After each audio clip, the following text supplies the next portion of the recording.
Hello बच्चों, welcome back to my channel. आप लोग का पीएससी का जो ऑडिटर या असिस्टेंट अकाउंटेंट का एग्जाम होने वाला है, उसकी प्रैक्टिस सेट में आप लोग को सॉल्व करवा रही थी।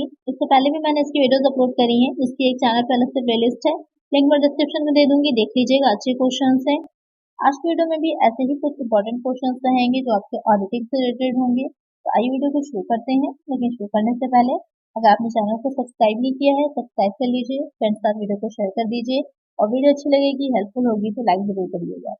आइए शुरू करते हैं।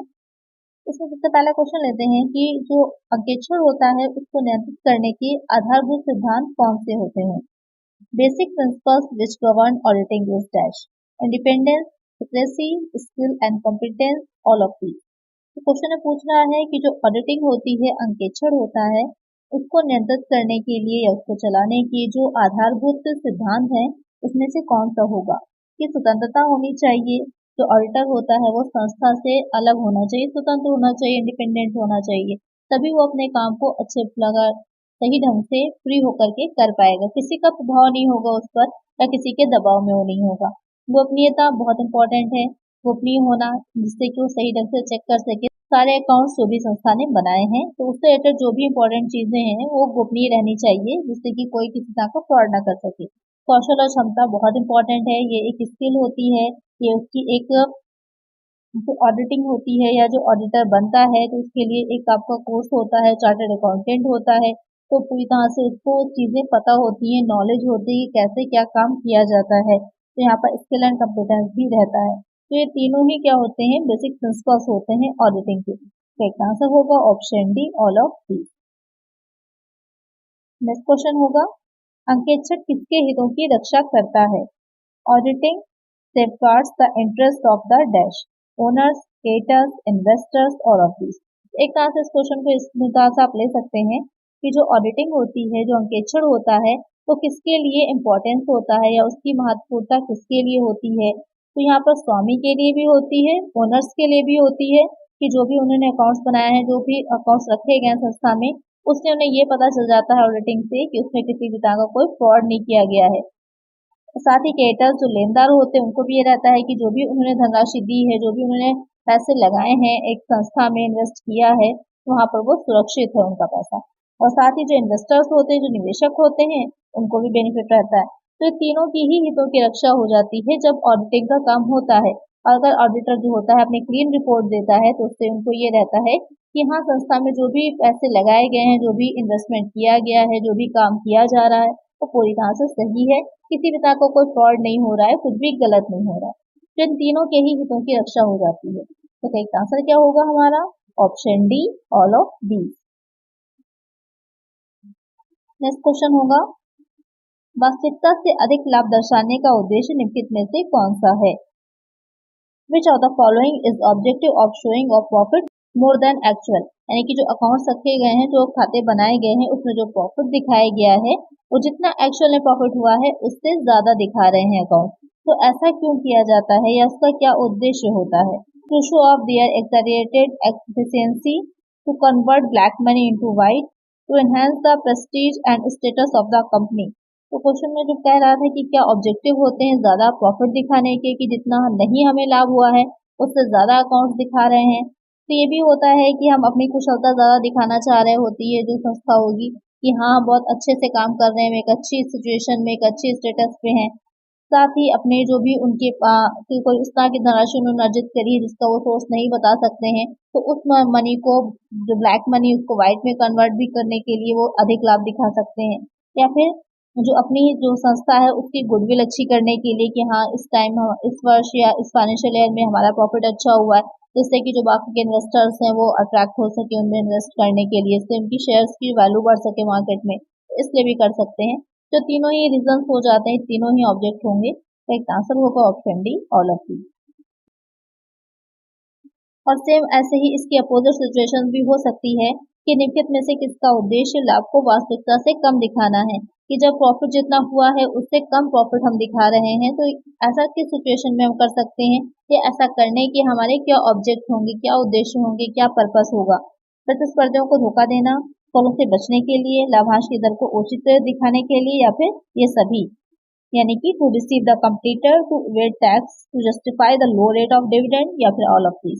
तो जब हम प्रॉफिट को कम दिखाते हैं जितना एक्चुअल में हमको हुआ होगा, ऐसा करने का ऑब्जेक्ट रहता है कि हम अपने कंपटीटर्स से जो है, कभी कभी ये रहता है कि कंपटीटर को अब सही ढंग से हम नहीं पता चलने देना चाहते हैं कि क्या हमारी एक्चुअल में स्ट्रेंथ है या क्या हम एक्चुअल किस पोजीशन पे है, जिससे कि आगे जो भी हम चीजें लेकर के आ रहे हैं, जो भी स्ट्रेटेजीज हमने बनाई है, उसका अंदाजा वो ना लगा सके। ऐसा इसलिए भी किया जा सकता है या फिर करों से बचने के लिए, क्योंकि जो आपका इनकम होती है, नेट आपका निकल करके आएगी इनकम, उसी पर टैक्स लगता है। तो कभी कभी इनकम को भी कम दिखाने के लिए ऐसा किया जाता है कि हम अपने प्रॉफिट को कम दिखाते हैं, जिससे कि हमें कम टैक्स देना पड़े। लाभांश की कम दर को उच्च ठहराने के लिए कि जो भी हमने डिविडेंड रेट रखा है, क्योंकि जो आपके इक्विटी शेयर होल्डर्स होते हैं, जो इक्विटी शेयर्स होते हैं, उनका पहले से तो डिसाइड नहीं होता है कि उनको कितने परसेंट मिलना है। तो जितना प्रॉफिट होता है उसी के अकॉर्डिंग जो डिविडेंड का रेट होता है वो डिसाइड किया जाता है। जो प्रेफरेंस शेयर होल्डर्स होते हैं उनका पहले से प्री डिसाइडेड रहता है। आपने देखा होगा जो प्रेफरेंस शेयर होल्डर्स होते हैं तो प्रेफरेंस शेयर्स में आगे एक आपकी रेट लगी रहती है कि इस रेट से डिविडेंड दिया जाएगा। डिबेंचर्स में भी इंटरेस्ट रेट लगा रहता है साथ में, पहले से ही निर्धारित होता है, फिर डिसाइडेड होता है। लेकिन जो इक्विटी शेयर होल्डर्स होते हैं उनका पहले से डिसाइड नहीं होता है। तो कभी कभी उनको लाभांश कम दर से देने के लिए, डिविडेंड कम रेट से देने के लिए भी जो संस्था होती है वो कम प्रॉफिट को दिखाती है, जिससे कि उन्हें डिविडेंड कम देना पड़े।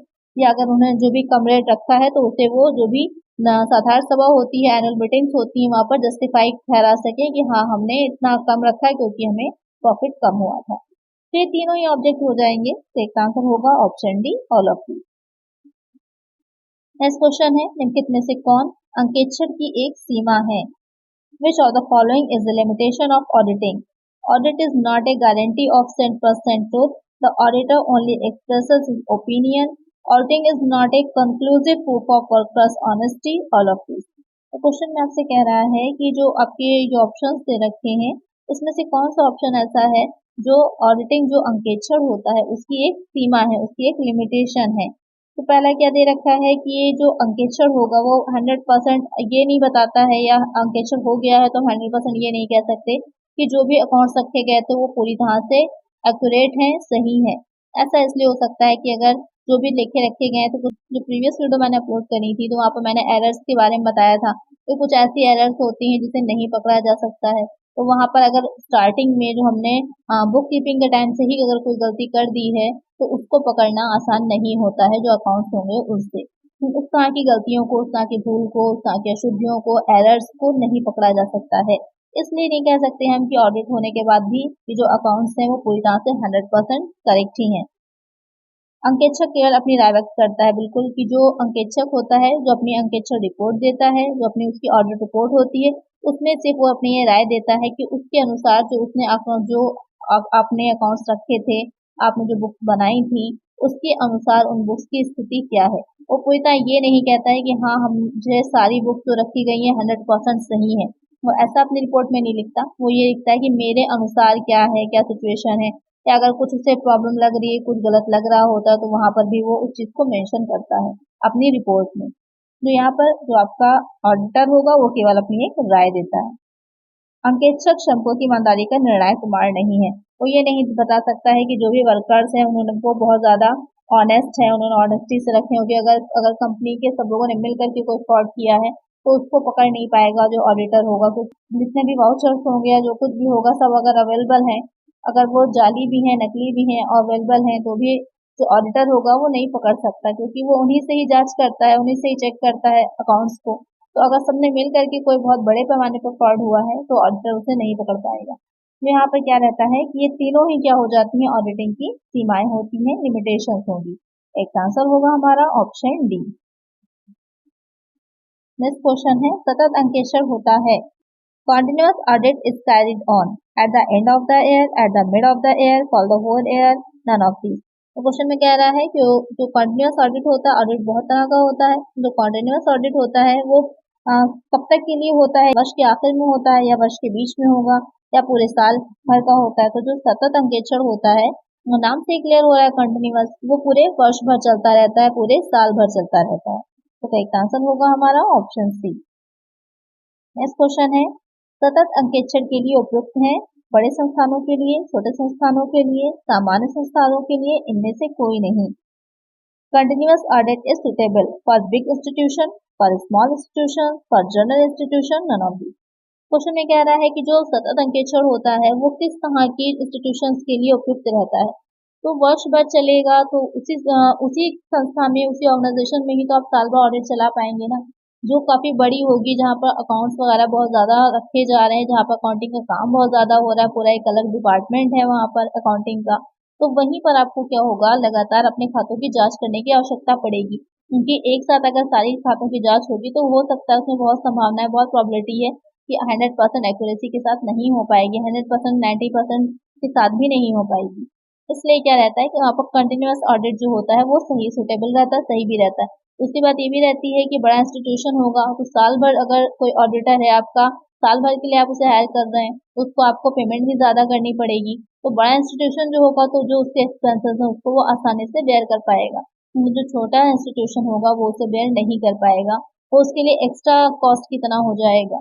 इसलिए ये जो सतत अंकेक्षण होता है वो बड़े संस्थानों के लिए, जो लार्ज स्केल पर इंस्टीट्यूशन होते हैं उनके लिए सुटेबल होता है। तो करेक्ट आंसर होगा ऑप्शन ए। नेक्स्ट क्वेश्चन है, निम्नलिखित में से कौन अंतरिम लाभांश घोषणा में सहायक सिद्ध होता है? Which of the following proves helpful in declaration of interim dividend? Periodical audit, balance sheet audit, continuous audit, all above. तो क्वेश्चन में जो कह रहा है कि इसमें से कौन जो होगा वो जो इंटरिम डिविडेंड हम होता है, वो जो इंटरिम डिविडेंड होता है, जो अंतरिम लाभांश होता है, उसकी घोषणा करने में, उसको डिक्लेयर करने में हेल्पफुल होता है। इंटरिम डिविडेंड होता क्या है? जो वर्ष के जो 2 लेखांकन वर्ष होते हैं, जो 2 फाइनेंशियल ईयर होते हैं, उनके बीच में जब हमें डिविडेंड को कभी डिक्लेयर करना होता है, डिविडेंड की घोषणा करनी पड़ती है, वो हो जाता है हमारा इंटरिम डिविडेंड, यानी कि जो वर्ष के मध्य में घोषित किया जाता है वो हो जाता है इंटरिम डिविडेंड। तो यहाँ पर उसको डिक्लेयर करने के लिए कौन हेल्पफुल होता है, यानी कि आवधिक अंकेक्षण हो जाएगा, या फिर आर्थिक चिट्ठा अंकेक्षण, या फिर सतत अंकेक्षण, या फिर ये सभी। तो वहां पर जो सतत अंकेक्षण हो रहा है, यानी कि कंटिन्यूअस ऑडिट हो रहा है, वो बहुत हेल्पफुल होता है। क्योंकि जब भी हमें उसके डिक्लेयर करने की आवश्यकता होती है, घोषणा करनी पड़ती है, उस टाइम तक हमारे जितने अकाउंट्स हैं बने हुए, वो सब क्या होते हैं, ऑलरेडी ऑडिट किए हुए होते हैं, क्योंकि वहां पर लगातार ऑडिटिंग का काम चल रहा है। तो ऑडिट किए हुए होते हैं तो हमारे लिए बहुत आसान हो जाता है कि वर्ष के मध्य में ही हम अपने जो भी लाभांश है उसकी घोषणा आसानी से कर पाए, क्योंकि हमें ये पता होता है कि जो भी अकाउंट्स अभी हमारे प्रॉफिट को दिखा रहे हैं वो पूरी तरह से सही है। इसलिए आसान हो जाता है हमारे लिए अंतरिम लाभांश की, इंटरिम डिविडेंड की घोषणा करना। तो करेक्ट आंसर क्या हो जाएगा हमारा, ऑप्शन सी। नेक्स्ट क्वेश्चन है, निम्नलिखित में से कौन सा निरंतर ऑडिट का नुकसान नहीं है या उसकी हानि नहीं होगी? Which of the following is not a disadvantage of continuous audit? Possibility of alteration in figures, inconvenience of work, secret pact with employers, intensive check of accounts. Question में कह रहा है कि इसमें से कौन सी जो आपका सतत अंकेक्षण होता है उसकी हानि नहीं है, नुकसान नहीं होता, उसका डिसएडवांटेज नहीं होगा। कि आंकड़ों में बदलाव की संभावना, कि जो भी अकाउंट्स हमने बनाए हैं उसमें जो हमने रखे हैं आंकड़े अपने, उनमें चेंजेस हो सकते हैं। तो ये आपका एक नुकसान है कि जो है लगातार उसमें जो है ऑडिट हो रहा है, तो आपने जो पहले का ऑडिट आप कर चुके हैं उसमें अगर किसी तरह का अब चेंज कर दिया जाएगा तो आपको नहीं पता चल पाएगा। काम की असुविधा भी होती है कि जब बीच बीच में जो भी अकाउंट रखे जा रहे हैं, बनाया जा रहा है, और जो ऑडिटर आ रहे हैं या उनके साथ के जो लोग आ रहे हैं वो बार बार बीच में ऑडिट कर रहे हैं, तो वहां पर सब चीजों को मेंटेन करके रख पाना आसान नहीं होता है। कर्मचारियों के साथ गुप्त समझौता, इसमें ये रहेगा कि जो ऑडिटर है उसका बार बार जो कर्मचारी वहां पर है, जो ऑलरेडी अकाउंट डिपार्टमेंट में लोग काम कर रहे हैं, उनके साथ क्या होता है, आपस में मिलना जुलना होता है। तो अगर आपस में कोई साठगांठ कर ली जाती है, या आपस में कोई एग्रीमेंट कर लिया, समझौता कर लिया, ऑडिटर भी उनके साथ मिल गया या ऑडिटर के साथ के लोग उनके साथ मिल गए, तो फिर संस्था के लिए बहुत नामुमकिन हो जाएगा, बहुत मुश्किल हो जाएगा ये पता लगाना कि किस तरह का कोई फ्रॉड हुआ है कि नहीं हुआ। क्योंकि जो ऑडिटर होगा या उसके साथ के लोग होंगे वो इस चीज को नहीं पता लगने देंगे, ना ही वो अपनी रिपोर्ट में इसको मेंशन करेंगे। इसलिए क्या रहता है कि अगर सतत अंकेक्षण हम करवा रहे हैं, कंटिन्यूअस ऑडिट करवा रहे हैं, ऑडिटर से बार बार लोग मिल रहे हैं, तो वहाँ पर आपस में समझौता होने की भी संभावना रहती है। तो ये हो जाएंगी, ये तीनों ही हो जाते हैं जो नुकसान होंगे जो सतत अंकेक्षण है उसके। लेकिन खातों की गहन जांच जो है, यानी कि इंटेंसिव चेक ऑफ अकाउंट्स है, ये उसकी एक नुकसान नहीं है, बल्कि उसका एक बेनिफिट है, उसकी एक एडवांटेज है, उसका एक लाभ है। जब लगातार सतत अंकेक्षण चलता रहता है, लगातार अंकेक्षण होता रहेगा, वहां पर ये रहेगा कि जो अकाउंट्स हमने बनाए उसकी डीपली बहुत अच्छे से जांच हो जाती है कि किसी भी तरह की कोई छोटी सी भी गड़बड़ी होती है तो फौरन पकड़ में आ जाती है। ये उसकी एक बेनिफिट है, ना कि डिसएडवांटेज। तो एक आंसर हो जाएगा ऑप्शन डी। नेक्स्ट क्वेश्चन है, निम्न में से कौन सा अंकेक्षर छोटे उद्यमों के लिए उपयुक्त है? Which of the following type of audit is suitable for small concern? Continuous audit, periodical audit, balance sheet audit, both B and C. तो क्वेश्चन में पूछ रहा है कि इसमें से कौन सा जो ऑडिट का टाइप है वो छोटे जो उपक्रम होते हैं और जो स्मॉल बिजनेस होते हैं उसके लिए अच्छा रहता है, उसके लिए सही रहता है। तो यहाँ पर जो आवधिक अंकेक्षण होता है जो वर्ष के अंत में कराया जाता है, और या फिर जो बैलेंस शीट ऑडिट होता है यानी कि जो आर्थिक चिट्ठा बनाया जाता है, बैलेंस शीट बनाई जाती है, उसका ऑडिट होता है। ये दोनों ही क्या होते हैं, जो एक स्मॉल इंडस्ट्रीज होती हैं या जो छोटे बिजनेस होते हैं उनके लिए उपयुक्त रहते हैं। तो एक आंसर यहाँ पर क्या होगा आपका option D, both B and C. Next question है, यदि किसी व्यवसाय के खातों के केवल एक भाग की जांच की जाती है तो इसे कहा जाता है? If only a part of the accounts of a business are examined, it is termed as casual audit, standard audit, partial audit, interim audit। Question में कह रहा है कि अगर बिजनेस जो हो रहा है, कोई व्यवसाय है, उसके किसी एक ही भाग की अगर हम जांच कर रहे हैं, किसी एक ही हिस्से की अगर हम जांच कर रहे हैं, ऑडिट कर रहे हैं, तो वो किस तरह का ऑडिट कहलाता है? तो वो हो जाता है आंशिक अंकेक्षण या फिर पार्शियल ऑडिट। तो इसका आंसर हो जाएगा ऑप्शन सी। नेक्स्ट क्वेश्चन है, अंकेक्षण कार्यक्रम का आवश्यक गुण कौन सा है? Which is the essential quality of an audit programme? Division, fixing responsibility, review, flexibility.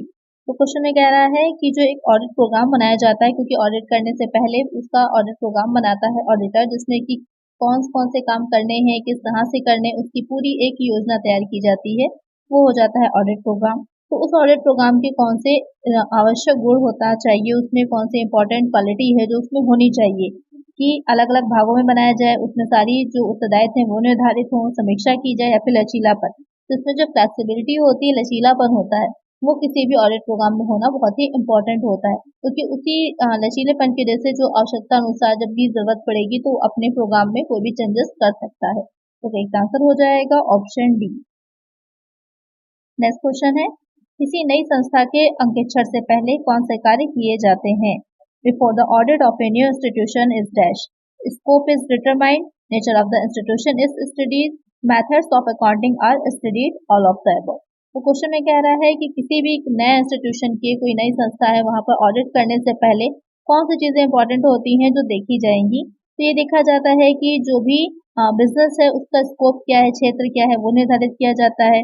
किस प्रकार का है, कि उसकी प्रकृति क्या है, कि आपका पार्टनरशिप है या फिर कंपनी है, फर्म है, किस तरह का बिजनेस है, पब्लिक कंपनी है, प्राइवेट कंपनी है।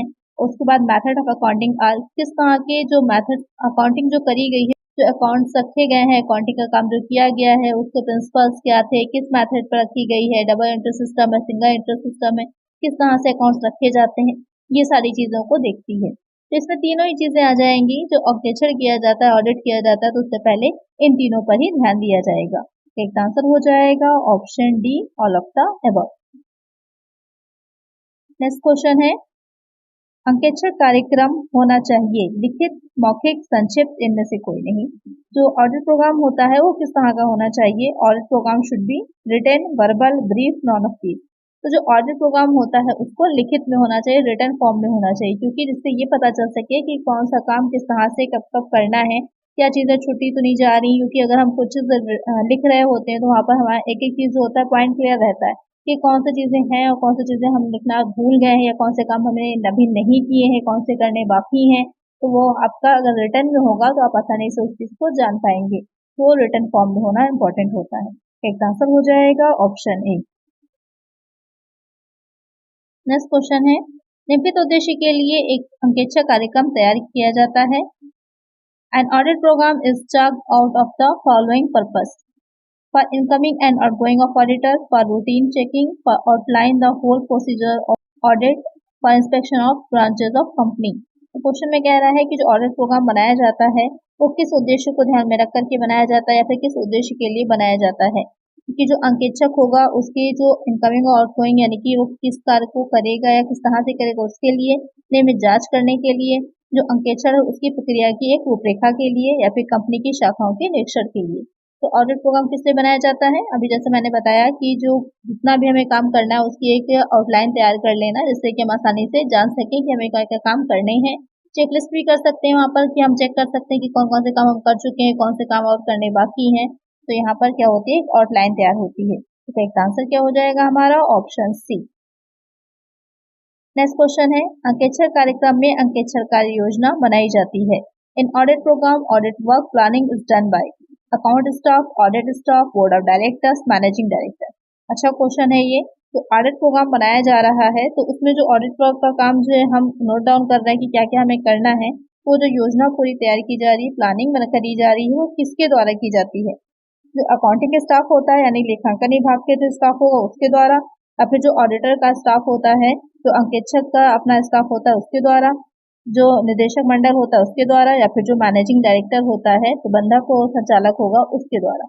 तो यहाँ पर जो ऑडिट प्रोग्राम तैयार किया जाता है वो ऑडिटर के जो स्टाफ होता है उसके द्वारा ही किया जाता है, क्योंकि ये उनका ही अपना काम होता है, तो इसलिए वही इसको तैयार भी करते हैं। तो यहाँ का एक आंसर होगा option B, audit staff. Next question है, ऑडिट नोटबुक में शामिल है। Audit notebook contains date of references, detail of work done, list of unobtained and incomplete vouchers, all above. तो क्वेश्चन में कह रहा है कि जो ऑडिट नोटबुक बनाई जाती है उसमें कौन कौन सी चीजें शामिल होती हैं, संदर्भ की डेट्स की, या फिर जो कार्य किया गया उसकी डिटेल का विवरण होता है सारा, अपर्याप्त एवं अपूर्ण प्रमाणकों की सूची होती है, या फिर उपरोक्त सभी। तो यहाँ पर जो ऑडिट नोटबुक होती है उसमें इन तीनों ही चीजों को रखा जाता है कि जो रेफरेंस डेट्स होती हैं, जितना कार्य किया गया उसका डिटेल्स भी होती है, साथ ही जो वाउचर्स इनकम्प्लीट होते हैं उनकी एक डिटेल सूची भी होती है कि इन वाउचर्स की कंप्लीट नहीं है तो इनसे जो एंट्रीज की गई है उसको चेक करना, किस तरह से चेक करना है, ये सारी चीजें हैं। तो इसमें सारी ही चीजें आ जाती हैं जो ऑडिट नोटबुक होगी उसमें। तो एक आंसर हो जाता है option D, all of these. आज की वीडियो में इतना ही। आई होप आपको वीडियो अच्छी लगी होगी, क्वेश्चन अच्छे लगे होंगे। अगर वीडियो अच्छी लगी है तो लाइक कर दीजिएगा और चैनल को सब्सक्राइब करिएगा। इसी तरह के और वीडियोस के लिए नेक्स्ट वीडियो आएगी और उसमें इसी से रिलेटेड और क्वेश्चंस भी होंगे, तो चैनल को सब्सक्राइब कर लीजिएगा। मिलते हैं नेक्स्ट वीडियो में कुछ और नए क्वेश्चंस के साथ। Thank you.